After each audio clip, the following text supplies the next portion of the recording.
चर्चासत्र कोरोना समज गैरसमज सहभाग नॅशनल इंटिग्रेटेड मेडिकल असोसिएशन शाखा शहापूर सचिव डॉक्टर बडगुजर अध्यक्षा अस्मिता भोईर संगीता गुजराती सदस्य अक्षय पाटील सदस्य। नमस्कार। आवाज न्यूज नेटवर्कच्या कोरोना संदर्भातील चर्चासत्रात मी प्रकाश पडे आपलं सर्वांचं मनपूर्वक स्वागत करतो। काही गोष्टींचा आपण स्वप्नातही विचार केलेला नसतो, पण त्या गोष्टी जेव्हा प्रत्यक्षात घडतात तेव्हा सारं जनजीवन विस्कळीत करून जातात, कधीच भरून न येणारी हानी करून जातात, आपल्या आयुष्यात खूप मोठा आघात करून जातात। कुणाच्या कल्पनेतही नसणारा कोरोना व्हायरस कुठून तरी अचानक आला आणि भारतालाच नव्हे तर संपूर्ण जगाला हादरवून गेला। गेली 6-7 महिने कोरोनाने सर्व काही ठप्प करून गेला। नोकऱ्या गेल्या, व्यवसाय बुडाले, साठवलेली पुंजी संपली, इतकेच काय तर जीवाभावाची माणसे सुद्धा हरवून नेली। आपल्या सर्वांचा रक्षण करता देवाला सुद्धा देवळामध्ये बंद व्हावं लागलं, पण हा देवळात बंद झालेला देव समाजात प्रकटला तो डॉक्टरांच्या रूपाने। या महामारीत कोरोना रूपी राक्षसाला हरवण्यासाठी तो या सैतानाशी लढला। आयुष वैद्यकीय व्यावसायिकांची संघटना जी शहापूर तालुक्यात गेली 15 वर्ष कार्यरत आहे, अशाच संघटनेच्या अर्थात नॅशनल इंटिग्रेटेड मेडिकल असोसिएशन म्हणजे निमा शाखा शहापूरच्या काही पदाधिकाऱ्यांना अर्थात डॉक्टर्सना आपण कोरोना संदर्भातील चर्चेसाठी आज आपण आपल्या स्टुडिओमध्ये आमंत्रित केलेलं आहे। निमा संघटनेचे शहापूर तालुका सचिव डॉक्टर बडगुजर सर यांचं मी स्वागत करतो। नमस्कार। त्याचप्रमाणे निमाच्या वुमन फोरम अध्यक्षा डॉक्टर अस्मिता भोईर मॅडम यांचंही मी या कार्यक्रमात स्वागत करतो। वुमन फोरमच्या सदस्या डॉक्टर संगीता गुजराती मॅडम यांचंही स्वागत। नमस्कार। आणि त्याचबरोबर निमाचे सदस्य डॉक्टर अक्षय पाटील यांचंही मनपूर्वक स्वागत करतो। खरं तर आज आपल्या या कार्यक्रमामध्ये निमाचे अध्यक्ष डॉक्टर कल्पेश तारमळे सर आणि खजिनदार डॉक्टर मनीष चौधरी सर हे सुद्धा उपस्थित होणार होते, पण काही कारणास्तव ते आज उपस्थित होऊ शकले नाहीत। आपण निमाच्या या सर्व सदस्यांसोबत आज आपण आपल्या या चर्चासत्राला सुरुवात करणार आहोत। कोरोना संदर्भात 6-7 महिने आपण खूप ठिकाणाहून ऐकतो, वाचतो, बरंच काही आपल्या लक्षात आलेलं आहे, काही गैरसमज, काही समज झालेले आहेत। आता जो कोरोना आहे तो आपल्या 4थ्या टप्प्यामध्ये आहे, ज्याला आपण कम्युनिटी स्प्रेड स्टेज म्हणतो। तर मॅडम, या स्टेजमध्ये सर्व नागरिकांनी कोणत्या महत्त्वाच्या उपाययोजना करायला हव्यात? पहिल्यांदा तर मी असं सांगू इच्छिते की कम्युनिटी स्प्रेड म्हणजे काय हे लोकांना कळलं पाहिजे। कम्युनिटी स्प्रेड म्हणजे लोकांमध्ये ज्या वेळेला एकाच आजाराने खूप साऱ्या प्रमाणात इन्फेक्शन होते तर त्याला कम्युनिटी स्प्रेड असं म्हणतात। आणि कम्युनिटी स्प्रेडसाठी आपण काही नियम हे काटेकोरपणे पाळले पाहिजेत। पेशंटला स्वतः सुद्धा लोकांना कळत नाही की आपण कधी इन्फेक्ट झालो, आपण कुठे गेलो आणि आपल्याला हा आजार झाला हे लोकांना कळत नाही। त्यामुळे हे कम्युनिटी स्प्रेडला कंट्रोलमध्ये आणण्यासाठी आपल्याला खूप साऱ्या उपाययोजना करणे आवश्यक आहे। त्यातील पहिली उपाययोजना म्हणजे आपण सोशल डिस्टन्सिंगचा वापर केला पाहिजे। आपण कुठल्याही कोणाशी बोलताना कमीत कमी 6 फुटाचं अंतर ठेवून पर्सन टू पर्सन बोललं पाहिजे। इवन आपल्या घरात सुद्धा आपण इन्फेक्ट असू किंवा नसू, आपल्याला इन्फेक्शन झालंय किंवा न झालंय हे आपल्याला माहिती नाही, पण तरी सुद्धा तेवढी काळजी आपण घेतली पाहिजे की आपल्या घरातलेच आहेत किंवा आपल्या नातेवाईकच आले तर आपण त्यांच्याशी बिनधास्तपणे हात मिळवून किंवा त्यांची गळाभेट घेऊन असं बोलणं योग्य नाही ह्या पिरियडमध्ये। कारण आताचं हे पॅन्डेमिक खूपच हे की आपल्याला कळत नाही की पेशंट सिम्पटमॅटिक असतो असिम्पटमॅटिक असतो, त्याच्यामुळे आपल्याला नक्की कळत नाही की कोण पॉझिटिव्ह आहे कोण निगेटिव्ह आहे। त्याच्यामुळे सोशल डिस्टन्सिंग हा त्यातला सगळ्यात मोठा महत्त्वाचा घटक आहे उपाययोजना टाळण्यासाठी। त्याच्यानंतर आपण आता आपल्या समाजामध्ये पद्धत आहे की कुठलाही सण असू दे किंवा भरपूर सण येत असतात तर प्रत्येक सण हा आपण अटेंड केलाच पाहिजे असं नाही। कोरोनाच्या महामारीमध्ये जास्तीत जास्त शक्यतो आपण गर्दीची ठिकाणं टाळली पाहिजेत। एकमेकांशी संपर्क देणं टाळलं पाहिजे. शक्यतो लांबून फोनवरून चौकशी करा. गळा भेट घेऊ नये किंवा हँडशेक वगैरे करू नये. कोणी भेटल्यानंतर लगेच त्याच्याशी गप्पा मारत बसू नये. आणि प्रत्येक वेळी बोलताना मास्कचा वापर करावा. मास्कनी कोरोनाला अवॉइड करू शकतो. बोलणाऱ्याने पण मास्क वापरायला पाहिजे. म्हणजे ज्याच्या घरी आपण जातो त्यांनी सुद्धा मास्क वापरला पाहिजे किंवा ज्यांच्याकडे आपण स्वतः तर वापरलाच पाहिजे मास्क. मास्कने आपण बरंचसं इन्फेक्शन हे करू शकतो कवर. तसंच सॅनिटायझर, ग्लोव्ज ह्याचा वापर सुद्धा खूप फायद्याचा आहे. सॅनिटायझरनी आपण कोरोनाला हातावरच आपल्या रब केल्यानंतर त्याला तिथल्या तिथे आपण संपवू शकतो. त्याच्यामुळे तो दुसरीकडे स्प्रेड होण्याचे चान्सेस कमी असतात. त्याच्यामुळे सॅनिटायझरचा उपयोग हा खूप महत्त्वाचा आहे. तसंच ग्लोव्जचा उपयोग पण सेम आहे. ग्लोव्जनी सुद्धा आपण पटकन आपल्या नाकाकडे किंवा डोळ्याकडे किंवा तोंडाकडे आपला हात जात नाही ग्लोव्ज हातात असल्यामुळे. त्याच्यामुळे आपण तिथले तिथे कोरोनाला रोखू शकतो. तर हे सगळे घरगुती किंवा आपल्याला करण्यासारखे उपाय आहेत. तर ते प्रत्येक माणसाने थोडीशी सामाजिक भान ठेवून, काही लोक असे करतात की स्वतः इन्फेक्टेड आहेत माहिती आहे तरी सुद्धा ते पाळत नाहीत की मास्क वापरलं पाहिजे, डॉक्टरांनी सांगितलेलं असते, पण ते नाही काय माझ्याकडून कशाला कोणाला पसरणार आहे किंवा मी नाही आहे पॉझिटिव्ह, मी कशाला मास्क वापरू. तर हे चुकीचं आहे. प्रत्येकाने सोशली तेवढं भान ठेवून, सामाजिक भान ठेवून ह्या सगळ्या गोष्टी उपाययोजना केल्या पाहिजेत. ट्रॅव्हलिंग जर खूपच इम्पॉर्टंट असेल, तुम्हाला फारच गरज असेल तर तुम्ही ट्रॅव्हल करा. जिथे गरज नाही आहे तिथे ट्रॅव्हलिंग तुम्ही अवॉइड करू शकता. त्या ठिकाणी कोरोनाला तुम्ही थांबवू शकता. तुमच्या फॅमिली फ्रेंड्सला तुम्ही फोनवरूनच चौकशी करा. प्रत्यक्ष भेटण्याची काही गरज नाही. 1 वर्ष नाही भेटलं तर काही फरक पडत नाही किंवा 1 वर्ष आपण सण सेलिब्रेट केले नाही तर काय फरक पडत नाही. जर आपल्याला कोरोनाला रोखायचं आहे तर आपल्याला लोकांपासून दूर राहणं गरजेचंच आहे. ते आपले नातेवाईक असू दे किंवा आणखी कोणी असू दे. गर्दीची ठिकाणं टाळणे, सोशल डिस्टन्सिंग हेच याच्यावरचा महत्त्वाचा उपाय आहे. किंवा आता दुकानदारांकडे किंवा आपल्याला भाजीपाला किंवा किराणा वगैरे जेव्हा सामान खरेदी करायचे असते त्यावेळेला सुद्धा त्या दुकानात जाताना प्रत्येक 2 गिरायकांच्या मध्ये 6 फुटाचं अंतर असणं हे खूप गरजेचं आहे. तेवढं जर अंतर ठेवून आणि तुम्ही प्रॉपर केअर घेऊन जर तुम्ही खरेदी केली तर तुमचं इन्फेक्शन म्हणजे तुम्हाला सुद्धा तुम्ही स्वतः पण इन्फेक्ट होणार नाही किंवा तुमच्याकडून पण तुम्ही दुसऱ्यांना तो आजार कोरोना पसरवू शकणार नाही. त्याच्यामुळे ही सगळी काळजी तुम्ही घेतली पाहिजे. धन्यवाद मॅडम. कोरोना परिस्थितीमध्ये काय उपाययोजना कराव्यात या संदर्भात तुम्ही खूप छान माहिती दिली. यानंतर मी डॉक्टर पाटील तुमच्याकडे येतोय. सध्या कोरोनाच्या संदर्भात अतिशय भीतीदायक वातावरण निर्माण झालेलं आहे. मग हे भीतीदायक वातावरण आणि सध्याची परिस्थितीतील वास्तविकता या संदर्भात तुम्ही काय गायडन्स कराल? भीतीदायक वातावरण म्हणजे कसं असतं, मला कोरोना झाला तर काय की माझ्या आजूबाजूचे, माझे नातेवाईक, माझे घरातले किंवा माझे इतर मित्रमंडळी यांच्यावरती असा इफेक्ट होणार की हा कोरोना झाला आहे, मग हा मला वाईट टाकणार. हा एक भीती, सगळ्यात महत्त्वाची भीती आपल्याला समाजामध्ये आता बघायला मिळते. दुसरी गोष्ट अशी की जर मला कोरोना झाला तर मला आयसोलेशनसाठी 14 दिवस एखाद्या कोविड सेंटरला किंवा हॉस्पिटलला तिथे मला घेऊन जाणार. तिथे 14 दिवस मला कोणालाही न मिळता, कोणालाही न भेटू देता मला आयसोलेशन ठेवणार. ही एक भीती वातावरण आहे.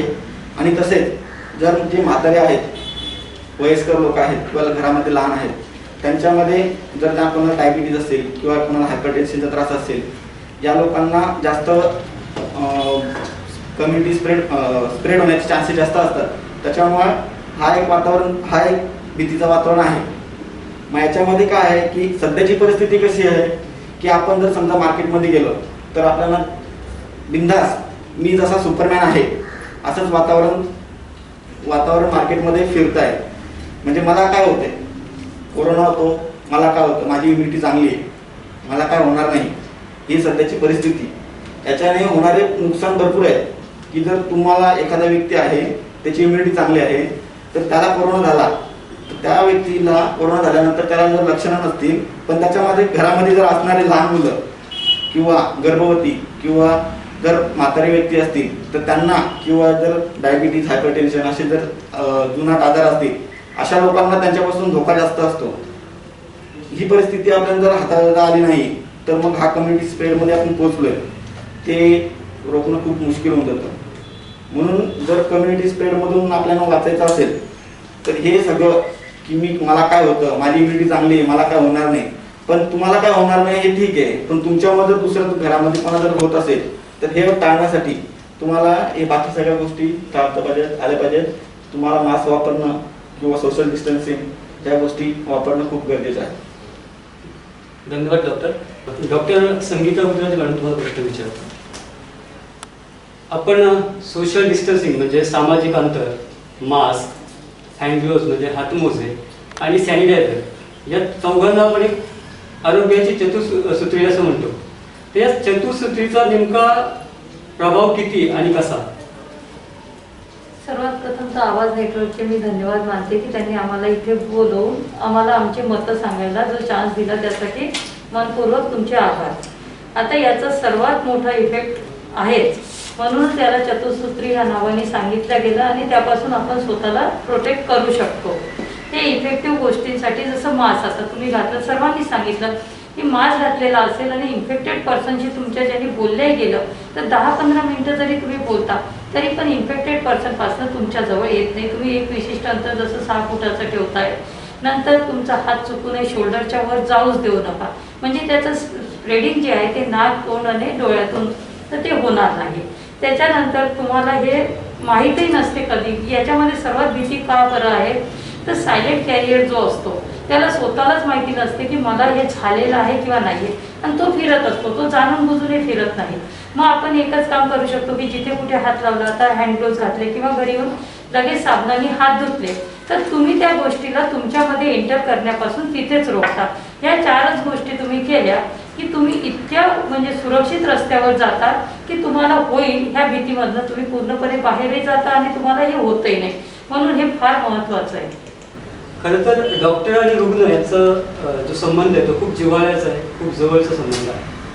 पण आता कोरोना महामारीत मात्र डॉक्टर आणि रुग्ण यांच्यामधील सोशल डिस्टन्सिंग नेमकं कसं असावं, किंवा डॉक्टरांनी पेशंटला तपासताना त्याच्यावर उपचार करताना कोणत्या प्रकारची काळजी घ्यावी? धन्यवाद आवाज नेटवर्कचे. आणि हा खूप महत्त्वाचा प्रश्न आहे आणि आमच्या लाईफमध्ये डे टू डेमध्ये आम्हाला हा प्रश्न पडतो आणि काही वेळेस रुग्णही विचारतात तुम्ही आम्हाला लांबूनच तपासणार आहात का, मग आमची तपासणी कशी होणार. आणि गेले 6-7 महिने आम्ही याच प्रश्नाला उत्तरं देत आहोत. यामध्ये सगळ्यात महत्त्वाचं आहे सोशल डिस्टन्सिंग हा जो विषय आहे हा अतिशय महत्त्वाचा आहे महामारी रोखण्यासाठी. त्याचसाठी जी तुम्हाला जर माहिती असेलच या गोष्टींची की यापूर्वी कोर्टाने नाही म्हटलं होतं की तुम्ही फोनवरून ट्रीटमेंट सुचवू शकत नाही, पण या महामारीत ती परमिशन मिळालेली आहे. मी गेल्या 5-7 महिन्यापासून माझ्या क्लिनिकच्या बाहेर बोर्डही लावून ठेवला आहे की जर गरज नसेल तर न भेटता तुम्ही फोनवर मला विचारून ट्रीटमेंट घेऊ शकता, गरज असेल तरच मी तुम्हाला माझ्या क्लिनिकमध्ये बोलवतो. सोशल डिस्टन्सिंग पाळण्यासाठी आपल्याला पेशंटच्या जवळ जाणं टाळायचंच आहे आणि ते टाळायचंच आहे. याच्यात सगळ्यात महत्त्वाचा मुद्दा, जरी आम्ही कमीत कमी पेशंट बघितले तरी त्यात रोज काही ना काही या कम्युनिटी स्प्रेड स्टेजला त्यामध्ये काही ना काही कोरोना सस्पेक्टेड पेशंट आहे.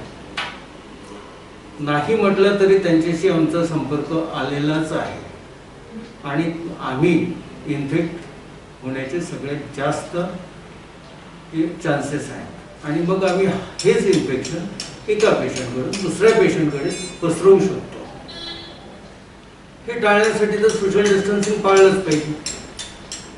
म्हणून आम्ही आमच्या पेशंटला सांगतो अतिशय गरज असेल तर क्लिनिकमध्ये या, अतिशय गरज असेल तरच आम्ही तुम्हाला हात लावून जवळ जाऊन तपासतोय, अन्यथा तुमच्या हिस्ट्री बेस्ड प्रिस्क्रिप्शन सगळ्यात अगोदर मी तेच चालू केलं होतं की तुमच्या लक्षणांनुसार बरीचशी कल्पना येऊन जाते आणि त्यानुसार आपण औषधोपचार करू शकतोय. किरकोळ आजारासाठी तुम्ही फोनवरच औषधं घ्या, त्याच्यासाठी क्लिनिकमध्ये सुद्धा येऊ नका. हे सोशल डिस्टन्सिंग पाळलंच पाहिजे. उद्या काही जणांना असं वाटतं की डॉक्टर PPE किट घालून तुम्ही करू शकता. हो, PPE किट घालून आम्ही आमचं संरक्षण करू शकतो, पण एका पेशंटपासून दुसऱ्या पेशंटला होणारं इन्फेक्शन मात्र आम्ही कसं थांबवणार? कारण प्रत्येक पेशंटसाठी आम्ही वेगळा PPE किट नाही वापरू शकत. तो घालणे आणि काढणे याच्यातच एवढा वेळ जाणार आहे की हे शक्य नाही. त्यामुळे PPE किट घालून आपण प्रॅक्टिस करणं म्हणजे एका पेशंटतून दुसऱ्या पेशंटला संसर्ग देणंच आहे. त्यामुळे हेही आपल्याला करता येत नाही. त्यामुळे सोशल डिस्टन्सिंगचा मुद्दा अतिशय महत्त्वाचा आहे. पेशंटला शक्य तेवढे लांबून तपासा, शक्य तेवढे अंतर पाळून तुम्ही औषधोपचार करावा, असं माझं ठाम मत आहे. थोडक्यात तुमची जी काय अडचण आहे त्या कोविड काळातली ती सर्व रुग्णांनी पण समजून घेणं गरजेचे आहे. नाही, या बाबतीत मी रुग्णांना खरंच धन्यवाद देईन की जेव्हा त्यांना समजावून सांगितलं जातं तेव्हा फार क्वचितच असा एखादा पेशंट भेटतो की नाही मला तपासलंच पाहिजे. बरेचसे पेशंट याला मान्य होतात. फक्त समजून सांगितलं गेलं पाहिजे आणि हे काम डॉक्टरांचं आहे. प्रेक्षक हो, आवाज न्यूज नेटवर्कच्या या चर्चासत्रामध्ये आपण पुढील चर्चा सुरू ठेवणारच आहोत, पण तत्पूर्वी घेऊया एक छोटीशी विश्रांती. आवाजच्या हितचिंतकांसाठी विशेष ऑफर.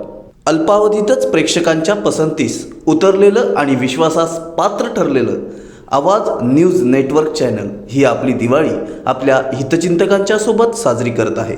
आवाजच्या प्रचार आणि प्रसारासोबत आपली ही प्रसिद्धी करण्यासाठी आवाजवर आपली वैयक्तिक व्यावसायिक जाहिरात किंवा दिवाळीच्या शुभेच्छा अतिशय अल्प दरात केवळ आवाजच्या हितचिंतकांसाठी. ऑफर फक्त 1000 रुपये. विश्रांतीनंतर सर्व प्रेक्षकांचं पुन्हा एकदा स्वागत करतो आवाज न्यूज नेटवर्कच्या कोरोना संदर्भातील चर्चासत्रात. यानंतर मी पुढचा प्रश्न विचारतो डॉक्टर अस्मिता भोईर मॅडम आपणास. आतापर्यंत 6 ते 7 महिन्याचा कालावधी गेलेला आहे कोरोना सदृश्य. या कालावधीमध्ये कोरोना संदर्भामध्ये सोशल मीडियावर, वाचनामध्ये ऐकिवात अशा अनेक गोष्टी आलेल्या आहेत, ज्यामुळे समाजामध्ये अनेक समज आणि गैरसमज निर्माण झालेले आहेत. तर नक्की कोणते समज आणि गैरसमज या समाजामध्ये निर्माण झालेले आहेत आणि त्या संदर्भामध्ये तुम्ही काय सांगाल? अतिशय चांगला प्रश्न आहे हा. सध्याच्या परिस्थितीत कोरोना संदर्भात सगळ्यात महत्त्वाचा गैरसमज तो म्हणजे अशा लोकांमध्ये पसरलाय की कोरोनाला औषध नाहीये किंवा कोरोना हा कधीच बरा होणार नाही, मला एकदा कोरोना झाला म्हणजे मी गेलो, हाच समज लोकांमध्ये, म्हणजे समज म्हणण्यापेक्षा गैरसमज लोकांमध्ये पसरलेला आहे. तर कोरोना बरा होत नाही हे अगदी चुकीचं आहे. प्रत्येक कोरोनाला मेडिसिन आहे, नाही आहे असं नाही, त्याच्यावर अजून म्हणजे प्रूफ झालेलं नाही. पण खूप सारे पेशंट, कारण तो एक व्हायरस आहे, त्याच्या लक्षणानुसार आपण माइल्ड लक्षणं असतील किंवा मॉडरेट म्हणजे कमी प्रमाणाची लक्षणं असतील किंवा सिव्हिअर असतील, फुफ्फुसापर्यंत जेव्हा तो पोहोचतो तेव्हा आपल्याला त्यातली सिव्हिअर लक्षणं दिसतात. तर त्यानुसार त्या स्टेजनुसार आपण जर औषधी चिकित्सा केली तर कोरोना हा नक्कीच बरा होऊ शकतो. आणि त्याच्यामध्ये सुद्धा यंग पेशंटमध्ये म्हणजे जे तरुण लोक आहेत ज्यांची इम्युनिटी चांगली आहे त्या पेशंटला तर कितीतरी प्रमाणामध्ये फक्त विटॅमिन्सची औषधं देऊन किंवा कितीतरी लोकांना ते आपोआपच कोरोनावर मात करतात, कारण तो व्हायरस आहे, त्याला स्पेसिफिक औषध अजून तरी प्रूव्ह झालेलं नाही. त्याच्यामुळे औषधांची नावं सांगणं पण इथे चुकीचं आहे. त्याच्यामुळे कोरोना हा बरा होत नाही हा गैरसमज लोकांनी काढून टाकला पाहिजे. आणखी भरपूर कोरोनाबद्दल गैरसमज लोकांमध्ये असे आहेत की कोरोना हे थोतांडे आहे, कोरोनाला अनैसर्गिकरित्या तो व्हायरस बनवला गेलाय किंवा नैसर्गिकपणे हा व्हायरस आलेला नाही, लोकांची आपल्या इंडियामध्ये तो आणून सोडला आहे वगैरे, हे सगळे गैरसमज लोकांमध्ये पसरलेले आहेत. लोकांची फसवणूक होते, कोरोनाच्या नावाखाली डॉक्टरांनी धंदा सुरू केलाय, हे सुद्धा ऐकण्यात आले. अशा वेळेला खूपच वाईट वाटतंय की डॉक्टरांबद्दल जेव्हा लोक असं बोलतात की डॉक्टरांनी हा कोरोनाचा धंदा सुरू केलाय, त्यांचे हॉस्पिटल किंवा त्यांचे क्लिनिक्स चालावे म्हणून कोरोनाबद्दल वेगवेगळ्या अफवा पसरवत आहेत, तर हे अगदी चुकीचं आहे. डॉक्टर हा नेहमीच पेशंटला वाचवण्याचाच प्रयत्न करत असतो, फक्त त्याच्या हिताचाच विचार करत असतो. त्याच्यामुळे लोकांमध्ये हे सगळ्या गोष्टींचे गैरसमज खूप आहेत की उगाच आम्हाला ऍडमिट करून ठेवतात, 14 दिवस ऍडमिटची काय गरज आहे, आम्हाला तर काही लक्षणं नसतात. पण तसं नाहीये. कोरोनामध्ये ऑक्सिजनची लेवल कुठल्याही क्षणी जर त्याचं प्रमाण कमी असतं, ते जशा प्रमाणात त्यांची वाढ होईल तशा प्रमाणात ते ऑक्सिजन लेवलवर आपल्याला दाखवत असते.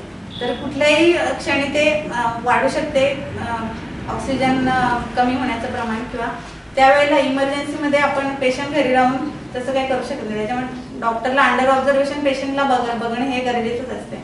म्हणून त्यांना होम क्वारंटाईन जरी केलं तरी ते डॉक्टरांच्या ऑब्झर्वेशन खालीच असतात, किंवा हॉस्पिटलमध्ये जरी ॲडमिट असतील तरी ते डॉक्टरांच्या ऑब्झर्वेशन खाली. त्यांना निदान कमीत कमी 10 ते 12 दिवसांचा पिरियड आहे, तसा 14 दिवसांचा कालावधी सांगितलाय, पण निदान 12 दिवसापर्यंत तरी त्यांनी डॉक्टरांच्या ऑब्झर्वेशन खाली असणं हे आवश्यक आहे. जोपर्यंत त्यांची टेस्ट निगेटिव्ह येत नाही पुढचा रिपोर्ट, तोपर्यंत त्यांनी डॉक्टरांच्या सल्ल्याने वागत राहिलं पाहिजे. तर असं गैरसमज लोकांनी करून घेऊ नये की आम्हाला उगाच ॲडमिट करून ठेवतात किंवा आमच्या उगाच आम्हाला औषधं देतात, की जर कोरोनाला औषधच नाही तर तुम्ही कशाला देता ही औषधं. हे पूर्णतः चुकीचं आहे. किंवा असं पण ऐकण्यात आलं होतं मध्ये की सगळ्यांचेच रिपोर्ट का पॉझिटिव्ह येतात, ज्याची टेस्ट केली तो पॉझिटिव्ह, ज्याची टेस्ट केली तो पॉझिटिव्ह. तर असं नाही, हे पॅन्डेमिक आहे, ही महामारी आहे.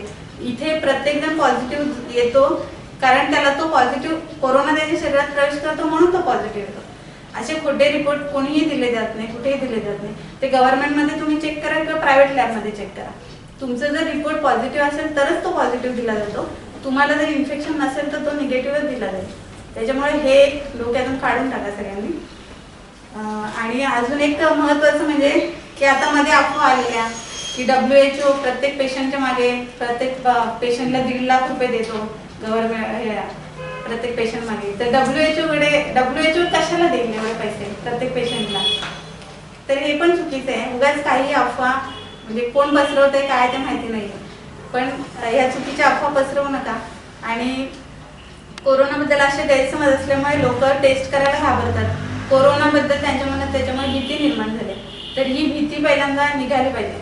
खरं तर ॲक्च्युली असं आहे की जेवढी लवकरात लवकर तुम्हाला लक्षणं कळून येतील आणि लवकरात लवकर जेव्हा तुम्ही टेस्ट करून उपचार सुरू कराल तर ते पहिल्या फर्स्ट जो पिरियड असतो कोरोनाचा, जेव्हा तो घशापर्यंत पोहोचलेला असतो आपला नाका आणि तोंडातून जेव्हा एंट्री करून जेव्हा तो घशापर्यंत असतो, तोपर्यंत आपण त्याला लवकरात लवकर पूर्णतः नष्ट करू शकतो कोरोनाला. एकदा तो आपल्या रेस्पिरेटरी ट्रॅकमधून खाली फुफ्फुसांपर्यंत जेव्हा इन्फेक्शन पसरते तेव्हा तो बरं व्हायला पण तेवढाच वेळ लागतो आणि मग पेशंट दगावण्याची शक्यता जास्त असते. म्हणून शक्यतो जेवढं लवकरात न घाबरता आपल्याला थोडीफार जरी लक्षणं दिसून आली किंवा आपल्याला लक्षात आलं की आपण कोणाच्या तरी पॉझिटिव्हच्या संपर्कात येऊन गेलोय तर स्वतःहून आपण त्या टेस्ट करायला पाहिजे. तर अशा प्रकारे म्हणजे गैरसमज न करता उलट कोरोनाला समजून घ्यायला पाहिजे आणि जेवढं शक्य होईल जेवढं लवकरात लवकर तेवढं टेस्ट आणि उपचार. मला वाटतं डॉक्टर भरगुजर सरांना काय तरी म्हणायचं. गैरसमज असा आहे की प्रत्येक पॉझिटिव्ह आलेला पेशंट हा पॉझिटिव्हच आहे किंवा त्याचेही लिमिटेशन्स आहेत हे जनतेने लक्षात घेतलं पाहिजे. काही डिटेक्टेड पॉझिटिव्ह रिपोर्ट असूनही काहींना काहीही लक्षणं नाहीत असे असू शकतं. काहींचा रिपोर्ट निगेटिव्ह असताना सुद्धा त्यांना सिव्हिअर लक्षणं निर्माण झालेली दिसलेली आहेत. याचाच अर्थ तो रिपोर्ट आपल्याला पॅथॉलॉजी ही मुळातच फक्त निदान करण्यासाठी सजेस्टिव्ह आपल्याला पूरक म्हणून तिचा वापर केलेला असतो. ते कन्फर्मेटिव्ह शेवटी डॉक्टर समोर बसून पेशंट समोर असेल तर डॉक्टरच क्लिनिकली त्याला डायग्नोज करू शकतो की लक्षणं कशाची आहेत कशी आहेत आणि त्याच्यासाठी काय केलं पाहिजे. यामुळे हा जो समज आहे की रिपोर्ट येतात पॉझिटिव्हच येतात निगेटिव्हच येतात, निगेटिव्ह असून मला लक्षणं कशी आणि पॉझिटिव्ह असून मला लक्षणं कशी नाही, तर हे लक्षात घेण्यासारखी गोष्ट आहे. दुसरी गोष्ट या समजामध्ये लोक एक टेस्ट करून येतात की मला टायफॉईड झालेला आहे. मी या माध्यमातून हे सांगू इच्छितो की टायफॉईडची टेस्ट जी तुम्हाला माहीत आहे ती टायफॉईडचीच आहे असं नाही. ती कोणत्याही व्हायरल इन्फेक्शनमध्ये पॉझिटिव्ह येऊ शकते. त्यामुळे आता प्रॅक्टिस करताना आम्हाला बऱ्याच वेळा काही वेळेस पेशंट स्वतःच रिपोर्ट घेऊन येतो, साहेब मला हा रिपोर्ट टायफॉईडचा पॉझिटिव्ह आला, मला टायफॉईडची ट्रीटमेंट द्या. अरे बाबा, तो रिपोर्ट टायफॉईड म्हणजे ही टेस्ट पॉझिटिव्ह म्हणजे टायफॉईड नाही आहे. तर या गोष्टीचाही कोणत्याही व्हायरल म्हणजे अर्थात कोरोना हा सुद्धा व्हायरस आहे, व्हायरल इन्फेक्शनमध्ये ती टेस्ट पॉझिटिव्ह येते.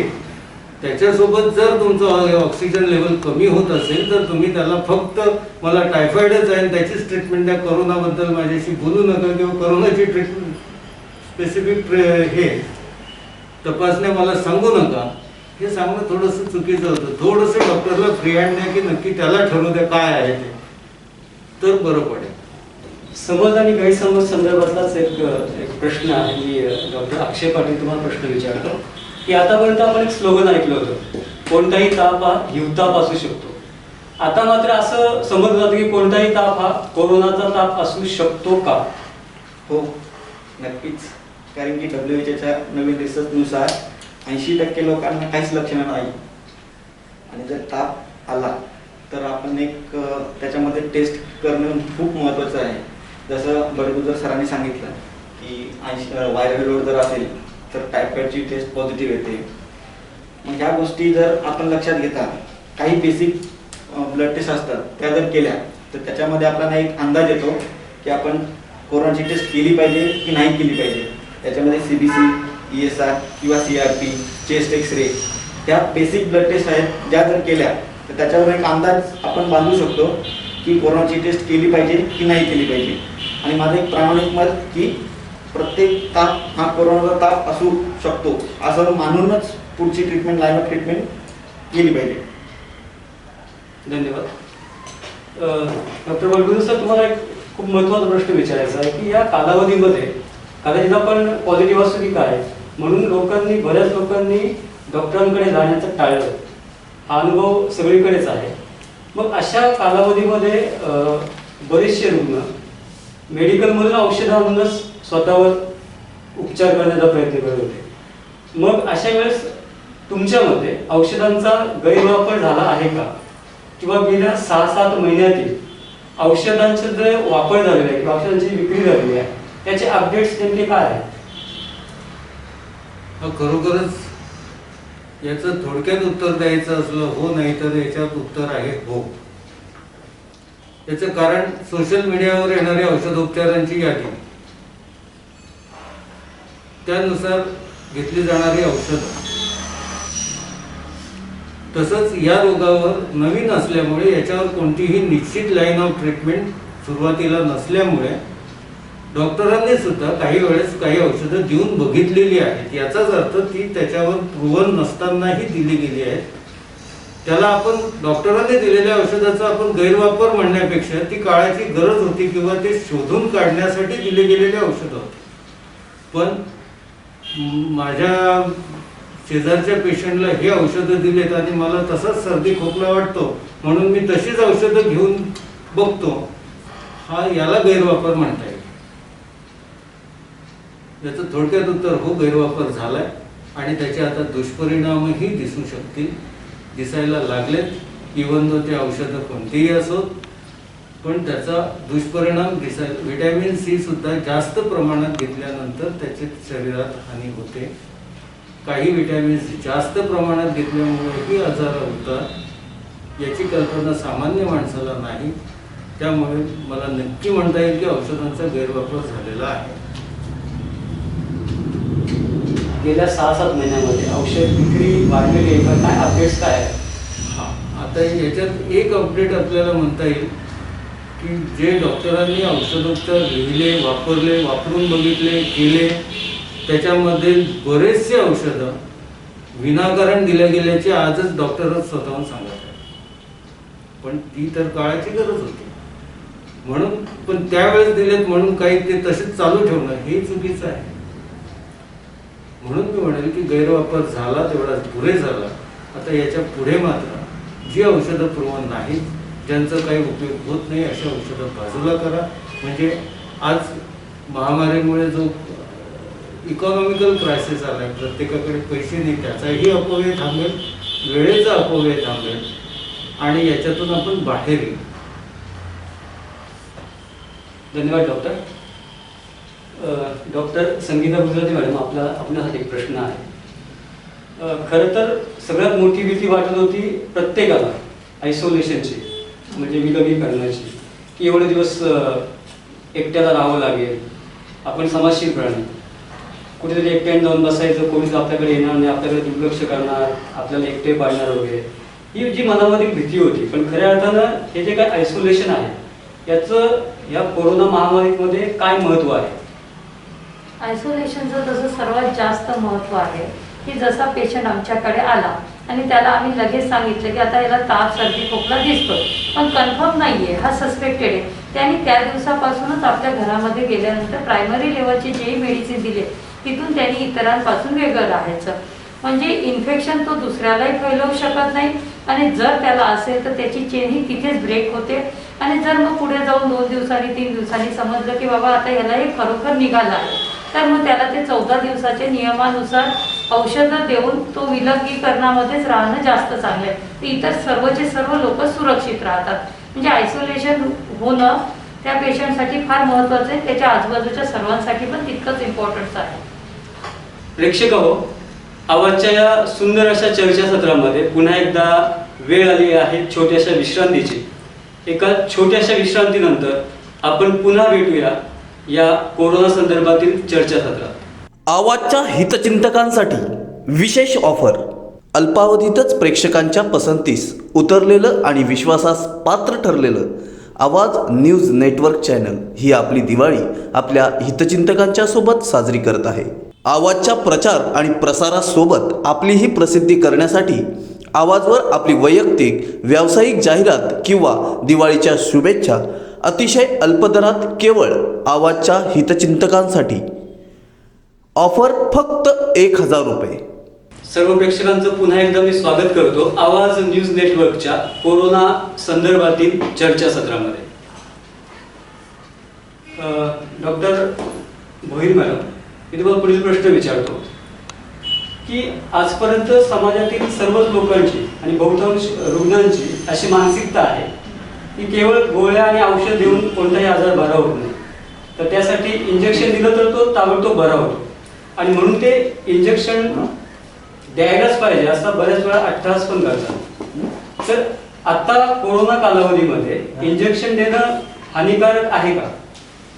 नक्कीच. आताच्या कोरोना पॅन्डेमिकमध्ये कोणत्याही पेशंटने इंजेक्शन मागितलं आणि ते डॉक्टरने देणं हे अतिशय चुकीचंच आहे. कारण त्याचे 2 मुद्दे आहेत. पहिला मुद्दा असा आहे की एकतर पेशंट आणि डॉक्टर यांच्यातलं सोशल डिस्टन्सिंग कमी होते किंवा सपोज डॉक्टर देत असतील इंजेक्शन किंवा नर्स देत असेल पण त्यांचा संपर्क अगदी जवळचा आहे तो इंजेक्शन देताना, त्याच्यामुळे ते एका दृष्टीने सोशल डिस्टन्सिंग न टाळण्यासारखं आहे. आणि दुसरी गोष्ट म्हणजे की कोविड हा असा व्हायरस आहे कोरोना की तो शरीरातल्या प्रत्येक ऑर्गनवर कुठल्याही ऑर्गनवर तो म्हणजे बॅड इफेक्टच करतो.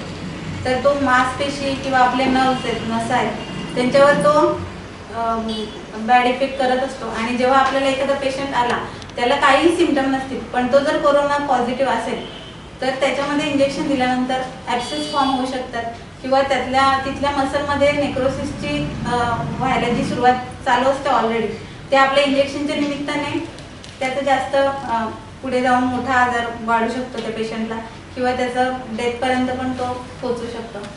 याच्यात मॅडम जसं आपण प्लॅटलेट काउंट कमी असताना IM इंजेक्शन देतो हे जसं आहे तसंच कोविड सदृश्य परिस्थितीमध्ये सर्व इन्फ्लॅमेटरी मार्कर शरीरातले वाढलेले आहेत की ज्याच्यामुळे आपल्याला ॲब्सेस होण्याचे सगळ्यात जास्त चान्सेस आहेत आणि त्यामुळे नाही इंजेक्शन तर देऊच नाही, टाळलेलंच चांगलं. जेवढं टाळता येईल तेवढं टाळा. तुमचा अनुभव काय? तुम्ही ज्यावेळेस पेशंटला अशा प्रकारचं सांगता समजावून सांगता त्यावेळेस लोक ऐकतात का? माझा अनुभव तर बऱ्यापैकी ऐकतात. समजावून सांगितलं पाहिजे, ऐकतात. अरगंट असतात मला पाहिजे ते दुसरं मी नाही दिलं तर दुसरीकडे जातात. मॅडमने नाही दिले सरांकडे जाणार ते इंजेक्शन घेणार इंजेक्शन घेणार. इंजेक्शन म्हणजे पॉवरफुल पाहिजे. आणि दुसरी गोष्ट आहे करोनामध्ये रक्ताच्या गाठी भरणं हे पण एक प्रोसेस आहे. त्याच्यामुळे जर तुम्ही इंजेक्शन दिलं तर त्याच्यामध्ये बॉडीवर दोन्ही इफेक्ट होऊ शकतात. एक तर क्लॉटिंग फॉर्मेशन होते किंवा अननेसेसरी ब्लिडिंग पण होऊ शकते. म्हणून मोस्टली इंजेक्शन अवॉइड करणे सर्वात चांगली गोष्ट आहे. आणि पुढचा प्रश्न तुम्हाला विचारतो. समाजामध्ये इम्युनिटी बुस्टर म्हणून अनेक गोष्टींचा वापर केला जातो. मग त्याच्यामध्ये वेगवेगळे कार्य असतील किंवा वेगळ्या गोळ्या असतील, औषधं असतील किंवा वाफ घेणे हा प्रकार पण चालू आहे. तर नेमकं या सगळ्या गोष्टींचा इफेक्ट होतो का, पॉझिटिव्ह की निगेटिव्ह? होतो. ह्यापैकी काही गोष्टी जसं की आता गरम पाणी पिणं, नाकामधून तोंडामधून जे काही व्हायरस जातात तर गरम पाणी पिल्यानंतर तुम्हाला त्याच्याने इफेक्ट होणार. नंतर दिवसामध्ये नाही पॉसिबल झालं तरी पण एकदा तुम्ही वाफ घ्या. हे प्रूव्हन आहे की बऱ्याच लोकांनी केलं आणि आजपर्यंत ते त्याच्यामध्ये सेफ राहिले. रोजची तुमची नाकामधून एक वाफ घेण्याची पद्धत आहे की एक नाकपुडी बंद करून एकाने घ्यायचं, नंतर दुसऱ्याने, आणि तोंडाचा असा चंबू बनवून तुम्ही वाफ पूर्ण अशी आतमध्ये घेताय हे तुम्हाला समजलं पाहिजे. या याच्याने तुम्हाला बरंचसं प्रोटेक्शन मिळते. नंतर तुम्ही प्राणायाम करा, संतुलित आहार घ्या, पाणी जास्तीत जास्त प्या. घरामध्ये कोणत्याही कारणाला करून तुम्ही हसा. जेवढे तुम्ही चांगले हसणार तेवढे तुमचे लंग्स पूर्णपणे असे विकसित होतं, काय म्हणते त्याला, डायलेट झालेले असतात. त्याच्यामुळे तुम्हाला नक्कीच त्याचा फायदा होतो. आणि याच्याने तुम्ही सगळे एकत्र बसतात, त्याच्याने शारीरिक मानसिक संतुलनही खूप चांगलं राहते. करायला पाहिजे. आणि परंपरागत जे काढे आहेत ते घ्या, पण इन लिमिट घ्या. की मी सुरू केला तर त्याला बंद नाही करणार, नाही, 3-4 दिवसानंतर त्याला तिथे स्टॉप पण करायला पाहिजे. घ्या पण ब्रेकमध्ये घेत राहा. बरोबर. तुम्ही जे काढा बोलला ना, त्याच्यामध्ये कसं आहे की आज यांनी हे सांगितलं हा काढा घ्या, उद्या त्यांनी तो सांगितला हा काढा घ्या, याच्यामध्ये ना खूप साईड इफेक्ट झालेले आहेत. म्हणजे जसं मूळव्याध किंवा जुलाब होणे हे लक्षणं खूप प्रमाणामध्ये वाढलेली आहेत. सगळ्यांचेच काढे नका घेऊ. सगळ्यांचेच काढे नका घेऊ. एकच आयुष घ्या. मंत्रालयाने जो आयुष काढा सांगितलाय ना तो सगळ्यात महत्वाचा आहे. कारण त्यातल्या आणि तो ही डॉक्टरी सल्ल्यानुसारच घ्यावा. बरेचसे कंटेंट हे गरम प्रकृतीचे. प्रकृतीचे, म्हणजे त्याच्यामध्ये जे मिरी, दालचिनी वगैरे जे मसाले वगैरे वापरायला सांगितले त्याची पण, त्याचा गुणधर्म पण उष्ण आहे. त्याच्यामुळे ते उष्ण प्रकृतीच्या लोकांना त्याचा हानिकारक असतो. म्हणून डॉक्टरांच्या डॉक्टरांनी सल्ल्याने किंवा वैद्याच्या सल्ल्याने, तुम्ही एखाद्या वैद्याकडून घेत असाल, आयुर्वेदिक डॉक्टरकडून घेत असाल तर त्यांच्या सल्ल्यानुसार घ्या. तर त्याचं प्रमाण किती प्रमाणात उकळवायला पाहिजे, किती कधी घ्यायला पाहिजे, हे सगळं प्रॉपर घेतलं तरच त्याचा फायदा होईल. उगाच कोणी सांगितलं तसं ऐकून कारण प्रत्येकाची प्रकृती वेगळी वेगळी असते. अति मिथ्याती मात्रका असा एक श्लोक होता. अति चुकीचं घेणं, अति प्रमाणात घेणं, चुकीच्या वेळी घेणं हे कोणतंही औषध त्रासदायक ठरू शकतं. त्याच्यामुळे तो सल्ला डॉक्टर देऊ शकतो. ओके. आणखी एक प्रश्न असा होता की ज्यावेळेस कोरोना खूप मोठ्या झपाट्याने जेव्हा सुरुवात झाली त्यावेळेस आपल्या देशाचा आणि परदेशाचा, फॉरेन कंट्रीचा ज्यावेळेस आपण विचार केला तर तिथला जो आकडा होता तो खूप मोठा होता. म्हणजे हजारोच्या संख्येने लोक दिवसाला मरायचे. पण त्या मानाने भारतामध्ये संसर्ग आणि मृत्यूचं प्रमाण हे मात्र खूपच कमी आहे. त्या मानाने जेवढी भीती वाटली होती त्या मानाने खूप कमी झालेलं आहे. नक्की काय कारण असावं? आपल्या सर्वांची रोगप्रतिकार शक्ती इतर फॉरेन कंट्रीच्या लोकांपेक्षा नक्कीच चांगले हे प्रूव्ह झालं. आणि लाईफस्टाईल आपली राहण्याची राहण्याची पद्धत जी आपली आहे जी परंपरा आहे, जेवणाच्या सवयी आहेत की सूर्यास्तापूर्वी जेवणे, संध्याकाळचं जेवण आणि संध्याकाळचं जेवण हे कमी प्रमाणात घेणे. म्हणजे पोटाचा एक भाग 1/4 हिस्सा रिकामा ठेवूनच पोट भरेपर्यंत किंवा एक्स्ट्रा असं जे फॉरेन संस्कृतीमध्ये सांगितलंय तसं पिझ्झा, बर्गर आणि ते फास्ट फूड वगैरे ते आपल्यामध्ये ते सगळं कमी आहे. त्याच्यामुळे जसं आयुर्वेदाने हे पण सांगितलं की कोणतं रस अगोदर घ्यावा, कोणतं मधुर, आम्ल, तिक्त, कटू, कशा या प्रमाणातच त्याला घ्यायचं आहे. आणि ती जेवणाची आहाराची पद्धत आपली बरोबर होती. दिनचर्या, इव्हन तो आपल्या हस्तांदोलन हे आपण त्यांचं उचललेलं आहे की जे आज करोनाने शिकवलं की तुम्ही नमस्कारच करा. ह्या गोष्टी पाश्चात्यांकडून न घेता आपल्या चांगल्या आहेत. हे आज करोनाने आपल्याला नक्कीच शिकवलं. मुख्यतः आहार विहार भारतीयांचं चांगलं आहे. त्यामुळे immunity पण प्रतिकार चांगली आहे. शक्ती चांगली आहे. दिवाळीमध्ये आपण करंजी किंवा बाकीचे गोडधोड पदार्थ खातो. होऊ शकतं. हा, हे गोष्टी म्हणजे आपल्याला खूप महत्त्वाच्या पडतात. बाकीच्या फॉरेन कंट्रीमध्ये तुम्ही जा मार्चमध्ये पिझ्झा खाणार, जा एप्रिलमध्ये पिझ्झा खाणार. हे पिझ्झा, बर्गर किंवा बाकीचे हे जो आहार आहे त्याच्यामध्ये सकसपणा जो आहे तो खूप कमी प्रमाणात भेटतो.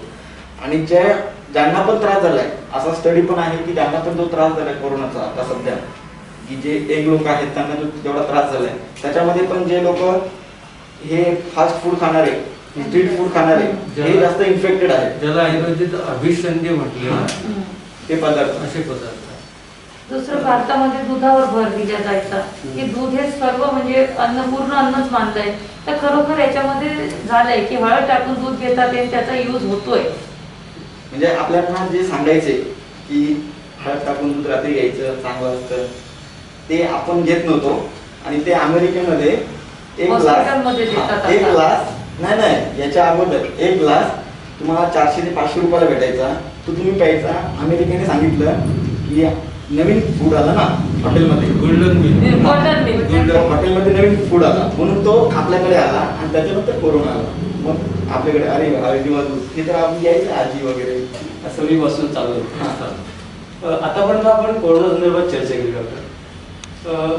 बरेच समज आणि गैरसमज असे पण आहेत की कोरोना झाल्यानंतर त्याला पुन्हा कोरोना होतच नाही किंवा कोरोना झालेल्या व्यक्तीला पुन्हा होतो की नाही, असे पण बरेच गैरसमज आहेत.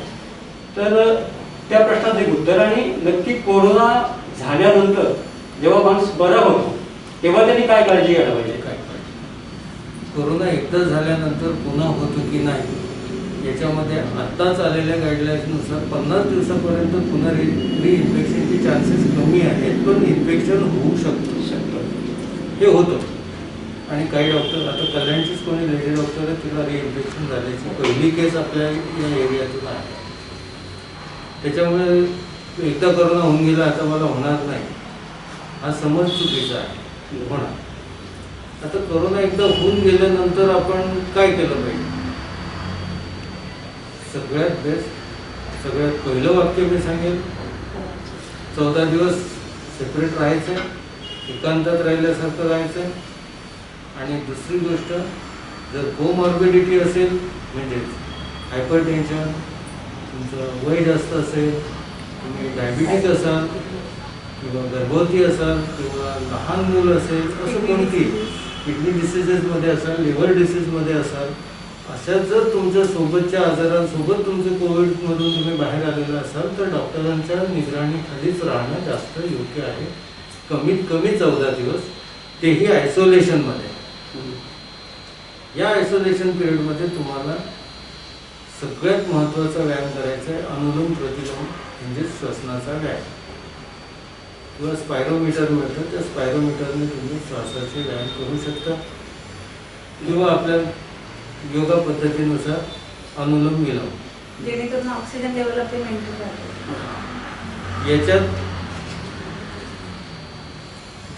ज्यांना डॉक्टरांच्या संपर्कात राहून काही लक्षणं पुन्हा डेव्हलप झालीत, कारण काही जणांना असंही अनुभव आलेलं आहे, दिल्लीला एक पोस्ट कोविड सेंटरसुद्धा उभारलं गेलं की कोविड झाल्यानंतर, बरे झाल्यानंतर पुन्हा काही दिवसांनी त्यांना काही लक्षणं दिसायला लागली. तर त्यासाठी ज्यांना कोमॉर्बिडिटी आहे त्यांनी डॉक्टरांच्या सल्ल्यामध्ये आणि अशी काही लक्षणं दिसायला लागल्यावर पुन्हा हॉस्पिटलशी कॉन्टॅक्ट करून, डॉक्टरांशी कॉन्टॅक्ट करून त्यांचा उपचार करून घेतला पाहिजे. आज फक्त या 7-8 महिन्याच्या अनुभवावरच हे आहे चालू. अजूनही आपण पोस्ट कोविड म्हणजे कोविड झाल्यानंतर 8-10 वर्षांनी त्याचे काय परिणाम दिसतात याच्याबद्दल अनभिज्ञ आहे. ते आपल्याला माहीत नाही. ते तेवढा काळ द्यावा लागेल, तेवढा वेळ गेल्यानंतरच आपल्याला कळेल की याचे काय अजून दुष्परिणाम होण्यासारखे आहे. आणि आजकाल म्हणजे आपल्याला म्हणजे समाजात दिसतात की हार्ट अटॅक आणि पॅरालिसिस जे कंटिन्यू दिसतात की अटॅक होऊन गेले. तर पोस्ट कोविड मध्ये असं हे झालंय की रक्तामध्ये गुठळी होण्याचं प्रमाण कोविडमध्ये तयार होतं. त्याच्यामुळे हे सगळं हार्ट अटॅक किंवा हे होऊ शकतं. त्याच्यामुळे त्या अशा लोकांनी पोस्ट कोविड डॉक्टरांच्या संपर्कात राहिलंच पाहिजे, म्हणजे ते पुढचे त्यांचे दुष्परिणाम होणार नाही. ते आणि अस्थमॅटिक आणि एलर्जी या 2 गोष्टी पण याच्या फार जवळच्या आहेत. म्हणून त्या लोकांनी तर ऑलवेज प्रिकॉशन झोनमध्ये राहूनच हे केलं पाहिजे की झालंय तर मी बाबा या सर्वांपासून एक 6 महिने जरी लांब राहिलो तरीही चालेल. आता सगळ्यांना मला एक शेवटचा प्रश्न विचारायचा आहे, पण सुरुवात का नाही डॉक्टर अक्षय पाटील तुमच्याकडून, की हे झालं सगळं कोरोनाच्या संदर्भातील आपली सगळी चर्चा झाली. जरी कोरोना काही कालावधीमध्ये लस येऊन किंवा पूर्णपणे नष्ट करून किंवा थांबून पण जाईल, पण त्यानंतर पण आपल्या व्यक्तिगत आणि सामाजिक आयुष्यामध्ये प्रत्येकाने कसं वागलं पाहिजे? प्रत्येकाने कसं वागलं पाहिजे म्हणजे ह्याचं मी तुम्हाला सांगेन की प्रत्येकाने एकमेकांना मदत केली पाहिजे. पहिला मुद्दा. कारण की आत्ताच्या कंडिशनला हा खूप महत्त्वाचा मुद्दा आहे की मदत करणे. जर एखाद्याला घरातला असे पेशंट बघितले, असे व्यक्ती बघितलेत आम्ही की एखाद्याला कोरोना झाला तर त्याच्या घरातले सुद्धा त्याच्यापासून लांब राहतात, त्याला डबा देत नाही. ह्या गोष्टी घरातल्या घरात होतात. तर हे साहजिकच आहे की शेजारच्या बाजारचे एरियातले लोकांनी हे करणं होतं. आधी स्टार्टिंगला होतं की आता तरी भरपूर लोकांचं असं झालेलं आहे की ते मदत करतायत, चांगली मदत करतायत, पण ही मदत कंटिन्यू केली पाहिजे. ओके. तसे अजून बोलायचं झालं तर सामाजिक दृष्टिकोनातून विचार केला तर सण जे येत आहेत ते सणांवरती मला मॅडमनी जसं सांगितलं, सण येत आहेत, सणामध्ये आपण थोडंसं सोशल डिस्टन्सिंग बाकीच्या गोष्टी एक वर्ष नाही जर सण केले तर काय होत नाही. यावर्षी गणपतीमध्ये आता आपण बघितलं शापूर तालुक्यामध्येच विचार केला तर गणपतीनंतर दिवसाला 100-100च्या आसपास पेशंट भेटत होते. का तर गणपतीमध्ये एकमेकांच्या घरी जाऊन आले, मग नंतर कोरोना झाला, मग तो घरी गेला होता मग त्याला कोरोना झाला, या गोष्टी झाल्या. तर माझं तर एकच म्हणणं असेल की येणारे सण म्हणजे आता नवरात्री झाले, दिवाळी झाले, हे सण लोकांनी आपल्या घरातल्या घरात साजरे करूनच सोशल डिस्टन्सिंगचं पालन करूनच सण साजरे केले पाहिजे. यांनी करून आपलं कोरोनाची चेन रोखता येईल. काही नाही, या महामारीने आपल्याला एवढं काही शिकवलं आहे की जे एज्युकेशन आपण इतक्या वर्षात शिकलो नाही ते, की एकमेकांच्या विषयी जे प्रेम करत नव्हतो ते आता एखाद्याचं पूर्ण घर त्या याच्यामध्ये होते की पूर्ण घराला करोना झालाय. पण लोक आजकाल इतके समजून चुकले की बाबा त्याला फोन करून सांगतात की तुम्हाला काही लागलं. काही लोक हॉस्पिटलमध्ये असतात, काही घरी आयसोलेट झालेले असतात, त्यांनाही पूर्णपणे मदत करतात आणि तीच जाणीव मग त्या व्यक्तीमध्ये पुन्हा जागीच राहते की मला ह्यांनी मदत केली होती. मग तो पुन्हा त्यापेक्षा 10 पटीने दुसऱ्याला मदतीसाठी तयार असतो. म्हणजे हे जे वागण्यामध्ये हंबलनेस आलंय हे करोनाने खरंच सर्वांना चांगलं शिकवलं. म्हणजे अनेक वाईट गोष्टी झाल्या असतील पण ही त्या चांगली चांगली गोष्ट झाली. हां. कोरोनामुळे झाली. हो. यामध्ये मी फक्त एकच ॲड करेन की केव्हा तुम्ही दुसऱ्या व्यक्तीसमोर येता त्यावेळेस असं वागा की त्याला कोरोना झालाय, तो मला देणार आहे. म्हणजे तुम्ही सुरक्षित तर होतातच, पण इतरांनी समोरची सुरक्षित व्यक्ती होतात. सुद्धा सुरक्षित होते आणि सामाजिक न्याय पाळला जातो, समाज वाचवला जातो. अर्थातच तुम्ही स्वतः सुद्धा त्याच्यापासून वाचता. प्रेक्षक हो, आवाज न्यूज नेटवर्क तर्फे कोरोना संदर्भातील ही चर्चा या ठिकाणी घेण्याचं एकमेव कारण होतं की आपल्या समाजामध्ये कोरोना संदर्भातील कोणत्याच प्रकारचे गैरसमज राहू नयेत, कोरोना होऊ नये, कोरोनाची साखळी तुटावी किंवा आपण स्वतःला कसं ठेवलं पाहिजे आणि यानंतरही आपण कसं वागलं पाहिजे यासाठी आपण ही चर्चा आयोजित केली होती. मला वाटतं आवाजच्या सर्व प्रेक्षकांना या चर्चेचा निश्चितच लाभ होईल. या चर्चेसाठी आमच्या स्टुडिओमध्ये आज मार्गदर्शन करण्यासाठी, चर्चा करण्यासाठी जे उपलब्ध झाले या सर्वांचं मी आवाज न्यूज नेटवर्कतर्फे आणि आमच्या सर्व प्रेक्षकांतर्फे आभार मानतो. धन्यवाद.